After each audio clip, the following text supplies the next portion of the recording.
Hello YouTube, welcome to another comparison of ultra-wide monitors. So I have the LG 25 and the 29-inch monitors right here with me. So I have unboxed them. So here I have the 29-inch. So it has a display port, an HDMI port and a USB Type-C port and a 3.5mm headphone jack and a power jack there. So this is how it looks like. It's quite wide enough. And here I have the 25 inches. So it has two HDMI ports and a headphone jack and a power outlet. So now as you can see, I have kept them side by side. Comparing the physical sizes, the 29-inch is 10 centimeters wider than the 25-inch and around 6 centimeters taller. So as you can clearly see it in a long shot, as you can see it right now. And generally these monitors have wide aspect ratios, so that is 21:9, and it has a full HD resolution. So on top it is 2560 pixels into 1080 pixels, so which is slightly more than full HD if you see it horizontally. So just remove the speaker so you can have a close look at the stand of both the displays. So this is the 29-inch which has a wider stand and the 25-inch which has a bit smaller stand. So as you can see both of them side by side now, and the model numbers I have specified for both of them, and have connected my laptop with USB Type-C cable for both. So as you can see here, this is how the connection goes, the USB Type-C, and from there I have connected a HDMI hub. So again another HDMI hub over here. So with the 29-inch it can even be connected with directly with the USB-C type cable, but that only works with the MacBook. It doesn't work with other devices as far as I have tried.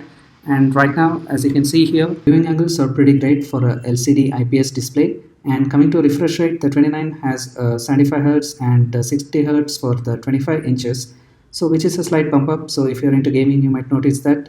And another difference is the inbuilt speaker that you get with the 29-inch, and the 25-inch doesn't get them, but you can connect to external speakers via the 3.5mm headphone jack, so that shouldn't be an issue. But still, as you might know, the monitor speakers aren't so good, so it's better to connect an external speaker, which we'll test it at the end of this video. So this is how it looks like at the back of the monitor. So both of them are pretty much the same thickness, I would say. And another look at it. So now let's look at the text. So if you're using it for a work from home or your office purpose, so the best advantage of this ultrawide monitor is that, so with a single monitor you can use it as a dual monitor setup.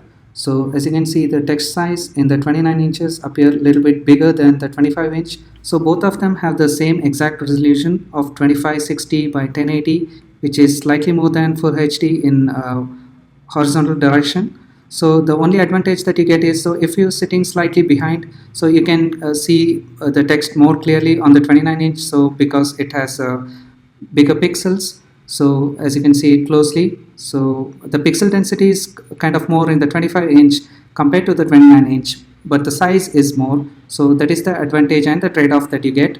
So as you can see, the colors are quite vibrant, so it has 99% sRGB, so there is no issues with that. And the another best advantage is the multitasking. So I have opened 3 windows at the same time, and I can just move around here. So as you can see the difference here, so I have an Excel open. The cells, it appears a little bit smaller on the 25-inch, and when I move into the 29-inch it appears a little bit bigger. So that's the only advantage that you get. So if you're sitting slightly back, so you can clearly see the text, even though if your settings is at 100%. So if you're using Windows, so here you can clearly see the magnification going on.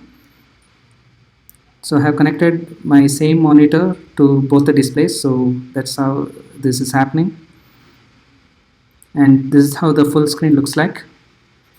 So this is a good advantage. So if you're copying code, so you can open 2 windows side by side and just copy it over from one window to another.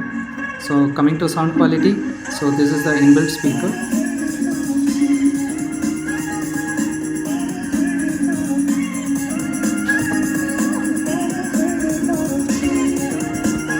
Now let me plug in the external speaker, the creative one.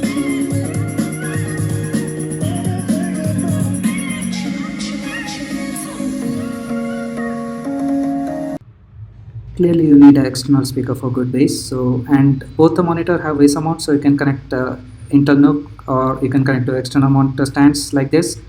And now let's see the video quality. So full screen, it looks much better with the 21:9. So with the other, it just looks letterboxed as like this. And that's all I had. Thank you for watching. Catch you guys in the next video. Peace.